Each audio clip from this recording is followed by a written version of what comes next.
निर्माण का मानदंड।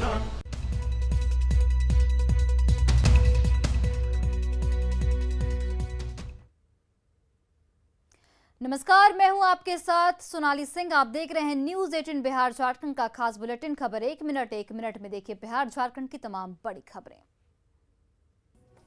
आज शारदीय नवरात्र की 5वीं और छठी पूजा है। 5वें दिन स्कंद माता की पूजा अर्चना की जाती है। माँ अपने भक्तों पर पुत्र के समान स्नेह लुटाती है। माँ की उपासना से नकारात्मक शक्तियों का नाश होता है। इनके स्मरण मात्र से ही असंभव कार्य संभव हो जाते हैं। स्कंद माता कमल के आसन पर विराजमान हैं, इसी कारण इन्हें पद्मासना देवी भी कहा जाता है। माँ स्कंद माता को पार्वती और उमा नाम से भी जाना जाता है। माँ की उपासना से संतान की प्राप्ति होती है। इनका वाहन सिंह है। स्कंद माता सूर्यमंडल की अधिष्ठात्री देवी भी मानी जाती हैं। तो वहीं माँ के छठे स्वरूप कात्यायनी की पूजा का विशेष महत्व है। धार्मिक मान्यताओं के अनुसार माँ कात्यायनी की पूजा अर्चना करने से विवाह में आ रही परेशानियां दूर होती हैं। माँ कात्यायनी को शहद का भोग लगाने से सुंदर रूप की प्राप्ति होती है। माता का ये रूप भक्तों को सकारात्मक ऊर्जा देती है।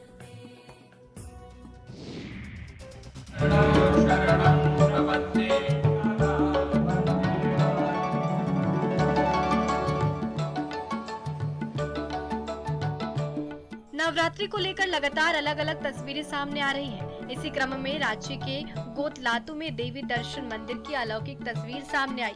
यहाँ इस मंदिर में 1111 कलश की स्थापना की गई है। संभवतः ये झारखंड में सबसे ज्यादा कलश स्थापना वाला मंदिर माना जा रहा है। देवी दर्शन मंदिर का निर्माण वैष्णव देवी मंदिर से लाई गई मिट्टी से हुआ है। सबसे बड़ी बात यह है कि 1111 कलश की स्थापना 1111 परिवार की तरफ से की गई।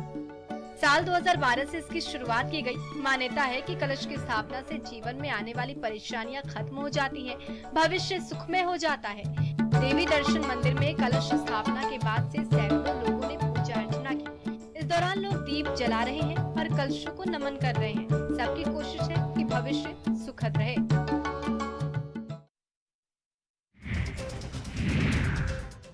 नवरात्र के दौरान साधक अपने सीने पर कलश रखकर माता की उपासना करते हैं। कलश के नीचे लकड़ी की तख्ती रखी जाती है ताकि कलश हिले नहीं। आज हम आपको दिखा रहे हैं एक ऐसे साधक की तस्वीर जो सीधे अपने सीने पर कलश रखकर साधना करते हैं। ये साधक हैं बेगूसराय के बछवाड़ा के राम बच्चन सिंह, जो 2008 से ही ऐसी साधना कर रहे हैं। लेकिन हर साल उनकी साधना का स्थान बदल जाता है। इस बार वो बाढ़ के मोकामा के हाथीदह दुर्गा मंदिर में साधना कर रहे हैं। राम बच्चन सिंह कलश स्थापना से 6 दिन पहले अन्न जल त्याग कर देते हैं और इस तरह वो 15 दिनों का उपवास करते हैं। नवरात्रि में व्रत के साथ पूजन का बहुत महत्व होता है। जो लोग नवरात्रि के 9 दिनों का व्रत रहते हैं या फिर पहले दिन और दुर्गा अष्टमी का व्रत रखते हैं, वे लोग कन्या पूजन करते हैं। कई स्थानों पर कन्या पूजन अष्टमी के दिन होता है और कई स्थानों पर यानी महानवमी का दिन होता है और तब तक साधक सीने पर कलश रखकर साधना करते हैं। पूरे झारखंड में दुर्गा पूजा धूमधाम से मनाई जाती है। खासकर मंदिरों में सजावट आकर्षण का केंद्र होते हैं। नवरात्रि के दौरान रामगढ़ के मां छिन्नमस्तिका मंदिर को थाईलैंड से मंगाए गए फूलों से सजाया गया है। फूलों से मंदिर को सजाने में 60 मजदूरों को लगाया गया है। मंदिर को सजाने में प्राकृतिक फूलों के अलावा कृत्रिम फूल का भी उपयोग किया जा रहा है। धार्मिक मान्यता के अनुसार माता के मंदिर को सजाने में सिर्फ फूल ही नहीं बल्कि कई प्रकार के फलों का भी प्रयोग किया जा रहा है। साज सज्जा के लिए कोलकाता से कारीगर बुलाए गए हैं। मंदिर को सजाने के लिए पहली बार विदेशी फूल मंगाए गए हैं। थाईलैंड से मंगाए गए फूलों में ऑर्किड, एथोरिया, बॉटम प्रास, कार्डनेशन प्रजाति के फूल हैं, जबकि देसी फूलों में गुलाब, रजनीगंधा, स्नो इंडिया, विक्टोरिया, गेंदा, जरबेरा शामिल है। कुल 11 प्रकार के फूल और 5 प्रकार के फलों का प्रयोग सजावट में किया गया है।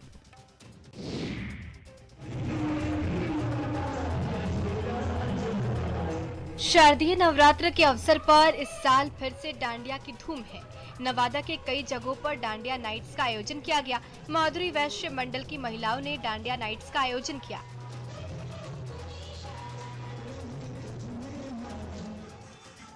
इसके अलावा इनरव्हील क्लब और रोटरी क्लब की महिलाओं ने डांडिया नाइट के साथ साथ गरबा का आयोजन किया।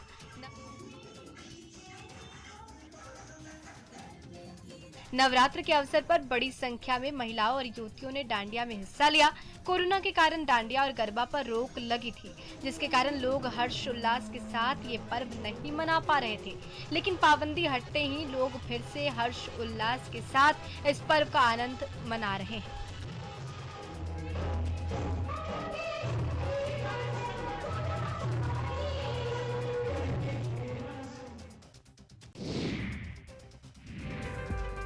बिहार के वाल्मीकि टाइगर रिजर्व की खुली वादियां और प्रकृति का सौंदर्य देखने की पर्यटकों की हसरत 15 अक्टूबर से पूरी होगी।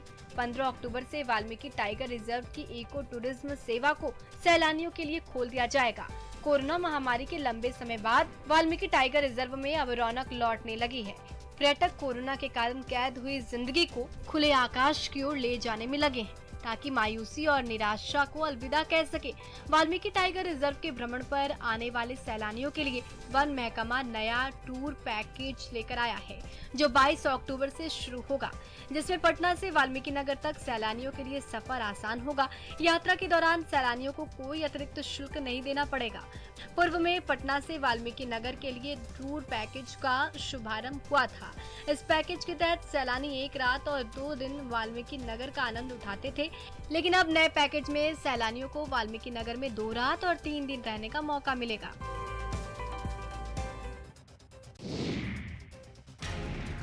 सरकारी काम कैसे होता है, अगर ये जानना हो तो शायद वाल्मीकि नगर टाइगर रिजर्व से बेहतर कोई और जगह नहीं हो सकती है। 1994-95 से पहले वाल्मीकि नगर टाइगर रिजर्व बिहार राज्य वन निगम के जिम्मे था।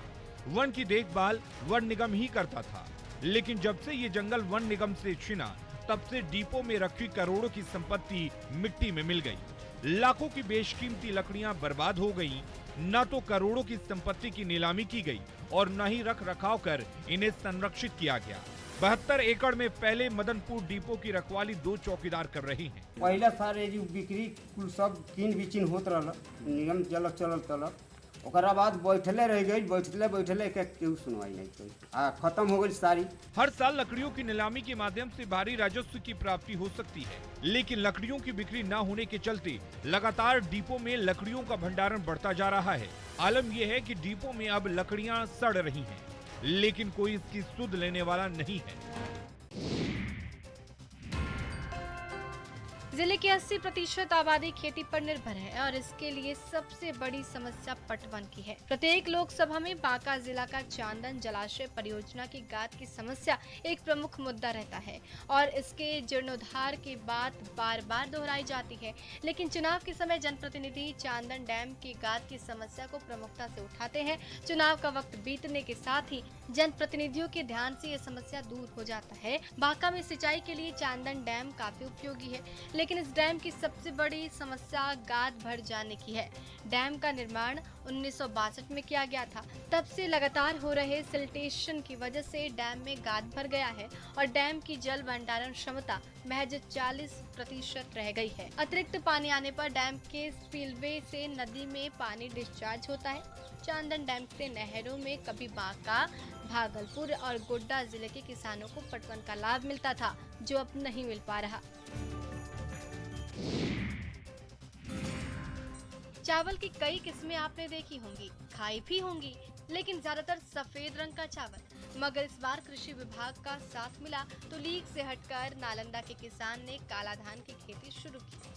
इस धान की फसल 90 से 110 दिनों में तैयार हो जाती है। सबसे पहले आत्मा द्वारा किसान पाठशाला के माध्यम से धरती पुत्रों को खेती के तरीके और इससे होने वाले फायदे के बारे में बहुत ही बारीकी से समझाया और सिखाया गया। 100% अनुदान पर बीज उपलब्ध कराए गए। इसका ही नतीजा हुआ कि नालंदा में कई किसान इसकी खेती कर रहे हैं। प्रत्येक प्रखंड में 26 प्रगतिशील किसानों का समूह बनाया गया है। एक लीडर है तो 25 सदस्य। खेती के लिए हर प्रखंड में 1 हेक्टेयर का रकबा निर्धारित किया गया है। अगर उपज अच्छी मिली तो बड़े पैमाने पर वैरायटी की धान की खेती की रणनीति भी बनाई गई है। शर्त ये भी रखा गया है कि रोटेशन के आधार पर किसानों को सरकारी सहायता भी दी जाएगी।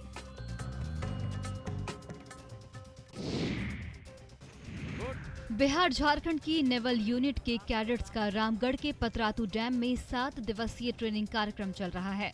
इसमें खेलगांव राज्य स्थित वन झारखंड नेवल यूनिट के झारखंड और बिहार के 22 कैडेट्स को नौका रेस की ट्रेनिंग दी जा रही है।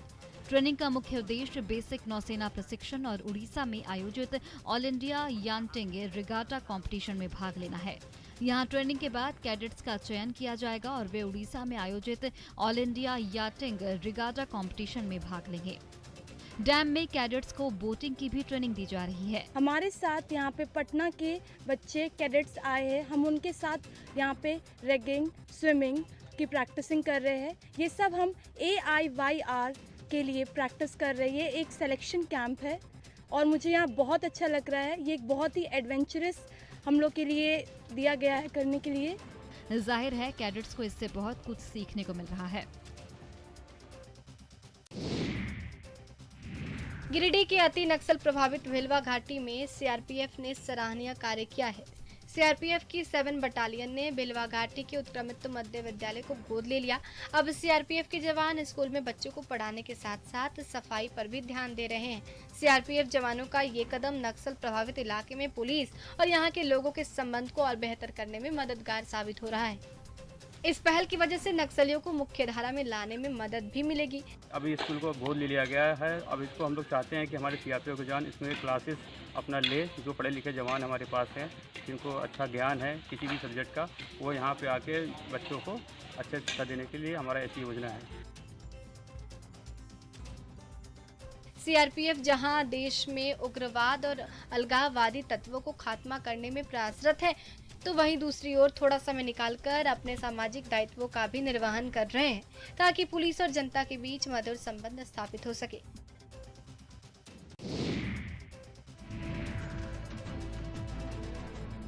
झारखंड में शहरों को व्यवस्थित करने के लिए कई योजनाएं चल रही हैं। इसी के तहत गिरिडीह को पहले सोलर सिटी के लिए चयन किया गया। ऐसे में गिरिडीह सदर विधायक ने इस योजना और इससे मिलने वाले लाभ की जानकारी दी। उन्होंने बताया कि इस योजना के तहत 29,558 घरों पर सोलर पैनल लगेगा। जिन लोगों के पास वैध बिजली कनेक्शन है, उन्हें इस योजना का लाभ मिलेगा। ये योजना 6 महीने से पूरी होगी। ऐसे में अक्टूबर 2022 तक पूरे शहर में सोलर पैनल लग जाने की बात कही जा रही है। गिरिडीह शहर में बिजली की खपत 41 मेगावाट है और इसकी पूर्ति के लिए सोलर संरचना बनाई जा रही है। जो सोलर पैनल लगेंगे उनमें 15 मेगावाट ऊर्जा का उत्पादन होगा। राज्य सरकार ने जिन लोगों को सालाना आय 3 लाख से कम है, वैसे लोगों को 100% अनुदान देने की घोषणा की है। वहीं 3 लाख से अधिक आय वाले को 70% अनुदान दिया जाएगा।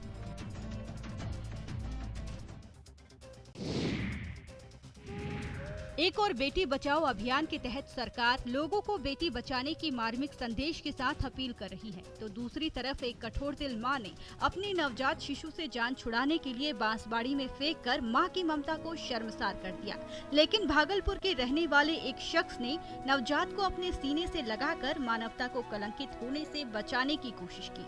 पूरा मामला सहरसा से है, जहां मां की ममता को शर्मसार करने वाली तस्वीर सामने आई है। दरअसल एक कलयुगी मां अपनी नवजात बच्ची को झील किनारे झाड़ी में फेंककर फरार हो गई।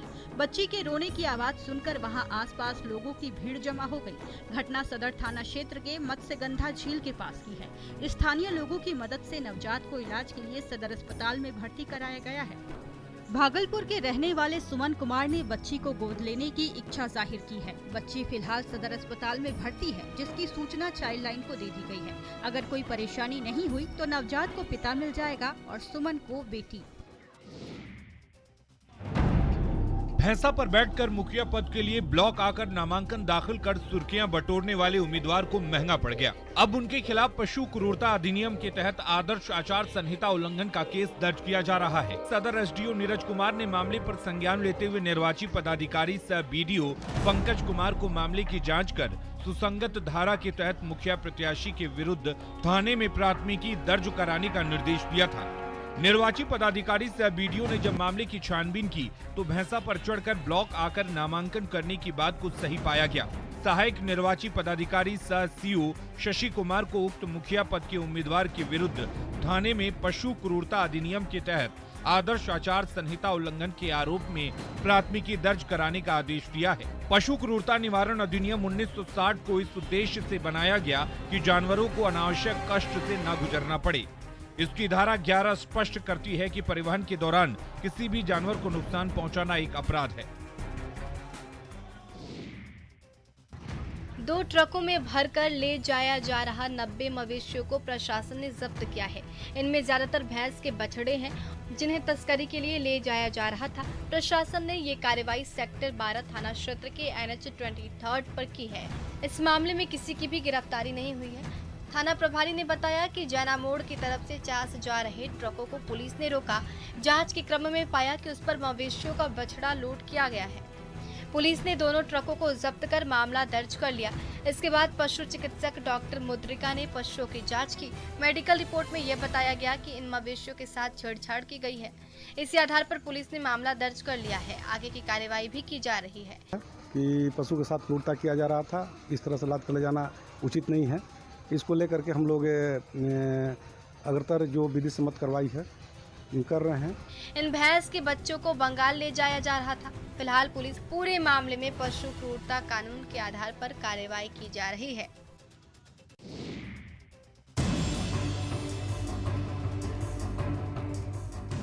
बेगूसराय में राह चलती एक पिकअप वैन बर्निंग वैन बन गई। घटना फुलवरिया थाना क्षेत्र के बगराहाडी में NH 28 पर तब घटी जब तेज रफ्तार पिकअप वैन की टक्कर एक बाइक से हो गई।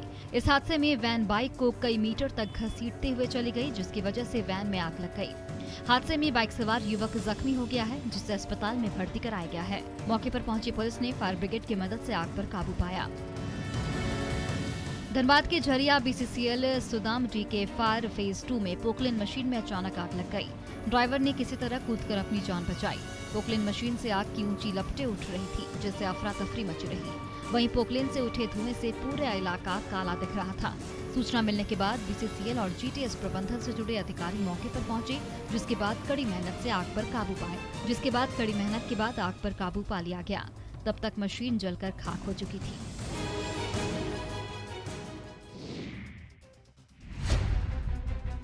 मुंगेर में विश्वजीत हत्याकांड का पुलिस ने खुलासा कर दिया है। पुलिस ने हत्याकांड के नामजद आरोपी राजेश उर्फ कारू सिंह को कर्नाटक के बेंगलुरु से गिरफ्तार किया है, जिसके बाद चौंकाने वाला खुलासा हुआ है। पुलिस के मुताबिक हत्याकांड को अंजाम देने के लिए आरोपी फ्लाइट से पटना आया था और वहां से सड़क मार्ग से खड़गपुर पहुंचा था। हत्याकांड को अंजाम देने के बाद वो फिर पटना पहुंचा और फ्लाइट से बेंगलुरु चला गया। आरोपी ने विश्वजीत की हत्या करने की बात कबूल की है और बताया है कि उसने अकेले ही वारदात को अंजाम दिया। तो जब पैसा पूछा था उसको नहीं दे रहा था बार-बार, इसीलिए उसको गुस्सा आ गया कि हमारा पैसा भी रखा है, वापस उसको धमकी दे रहा था ये, कि इसीलिए उसको गुस्सा आया कि वहाँ से उसको गुस्सा आने के बाद सीधा वहाँ बेंगलुरु से आया कि यहाँ उसको मर्डर करके फिर वापस चला गया। 6 अक्टूबर की रात विश्वजीत दीपांकर की हत्या धारदार हथियार से गला रेत कर दी। मृतक के पिता के बयान पर खड़गपुर थाने में मामला दर्ज हुआ था। पुलिस ने साइबर ठगी करने वाले 5 आरोपियों को गिरफ्तार किया है। आरोपियों ने पुलिस के सामने जो खुलासे किए वो काफी चौंकाने वाले हैं। आरोपी फेसबुक पर लड़की की फोटो लगा लोगों को प्ले बॉय की नौकरी देने का मैसेज करते थे। लोगों के तैयार होते ही आरोपी ठगी का सिलसिला शुरू कर देते थे। कभी रजिस्ट्रेशन तो कभी पुलिस वेरिफिकेशन और फिर होटल बुकिंग के नाम पर लाखों रुपए की ठगी करते थे। गिरफ्तार सभी आरोपी अलग अलग जिलों के रहने वाले हैं। इनके पास पुलिस ने 30 मोबाइल सेट, 31,000 रुपए और 4 ATM कार्ड बरामद किया है। साइबर ठग व्हाट्सएप और फेसबुक के माध्यम से सबसे पहले प्ले बॉय की जॉब देने के लिए ऑडियो रिकॉर्डिंग मैसेज करते थे। लोग जब इस काम के लिए तैयार हो जाते थे तो फिर फर्जी कंपनी से जुड़ा दस्तावेज और लड़कियों की फोटो भेजकर लोगों का विश्वास जीतते थे। गिरफ्तार आरोपियों में नालंदा निवासी पिंटू कुमार, लक्ष्मण कुमार, मुकेश कुमार, शेखपुरा निवासी गौतम कुमार और नवादा का रहने वाला किशोर प्रसाद शामिल है। और फिलहाल इस बुलेटिन में इतना ही। आप देखते रहिए न्यूज़ 18 बिहार झारखंड।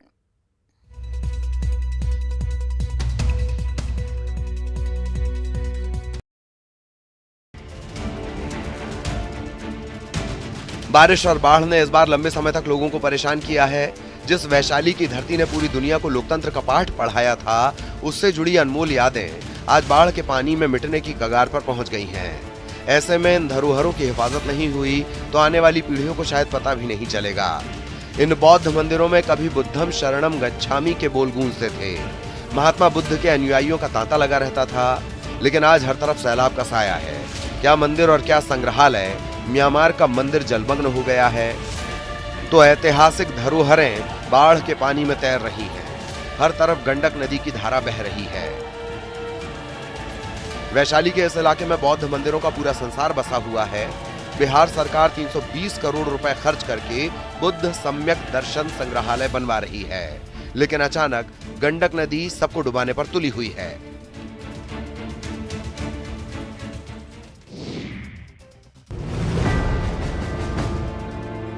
बगहा में न्यूज 18 की खबर का बड़ा असर हुआ है। न्यूज 18 पर खबर चलने के बाद प्रशासन ने रामनगर अंचल अधिकारी के नेतृत्व में आनन फानन में एक टीम का गठन किया है। ये टीम दोन के 2 पंचायतों के 26 गांवों का निरीक्षण कर नुकसान का आकलन करेगी और राहत देगी। न्यूज 18 ने खबर दिखाई थी कि कैसे दोन इलाके के लोग मरीजों को खाट पर लेकर पैदल अस्पताल जाते हैं और करीब 25 किलोमीटर का सफर उन्हें पैदल तय करना पड़ता है। उस क्षेत्र में जो भी लोगों की कठिनाइयाँ है, जैसे किसी का घर कट गया है, आवासीय घर कटा है, पशु शेड कटा है, रास्ता कटा है, कलवर्ट पुल पुलिया कटा हुआ है, और नियमानुसार यथोचित कार्रवाई करते हुए उन लोगों को सारी सुविधाएं उपलब्ध कराएगी। पहले जंगल और फिर कई नदियों को पार कर लोग अपने परिजनों का इलाज कराने जाते हैं। पहाड़ी इलाके में सभी रास्ते टूट चुके हैं। गाँव में इलाज का कोई इंतजाम नहीं। मजबूरी में लोग जान जोखिम में डालकर सफर कर रहे हैं। अब स्थिति बदलने की उम्मीद है।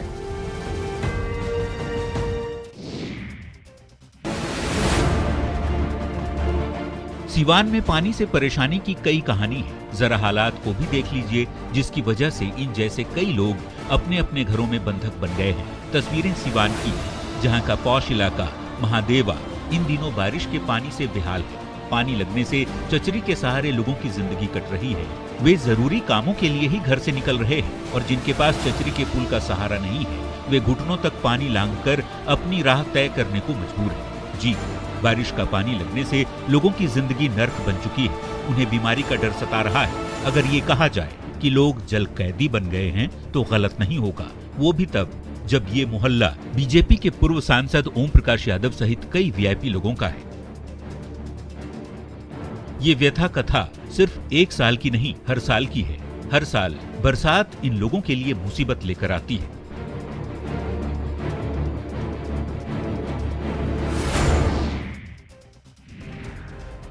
गोपालगंज में गंडक के जलस्तर में कमी जरूर आ रही है, लेकिन बाढ़ पीड़ितों की परेशानी अभी कम नहीं हुई है। 4 दिन पहले गंडक बराज से 4 लाख क्यूसेक पानी छोड़ा गया था। ये पानी अब धीरे धीरे कम होने लगा है। हालांकि गोपालगंज में गंडक के निचले इलाकों में अभी भी बाढ़ जैसे हालात हैं। माचागढ़ प्रखंड का गोसिया और निमुया पंचायत बाढ़ से बुरी तरह प्रभावित है। यहाँ के बाढ़ पीड़ितों के सामने मवेशियों के लिए चारे की समस्या बड़ी है। कुल मिलाकर फिलहाल लोगों को राहत मिलती नहीं दिख रही। माचागढ़ प्रखंड के गौसिया पंचायत के वार्ड नंबर 14 का हाल बुरा है। यहाँ पर सैकड़ों घर बाढ़ के पानी में डूब गए हैं। बाढ़ प्रभावित गांव का जिला मुख्यालय से संपर्क टूट गया है। आने जाने के लिए सिर्फ नाव ही सहारा बचा है। गंडक के निचले इलाकों में लगातार पानी फैल रहा है। डीएम और एसपी भी लगातार तटबंधों पर निगरानी रख रहे हैं। सबसे मुश्किल है कि आने जाने के लिए सिर्फ नाव ही सहारा बचा है। गंडक के निचले इलाकों में लगातार पानी फैल रहा है।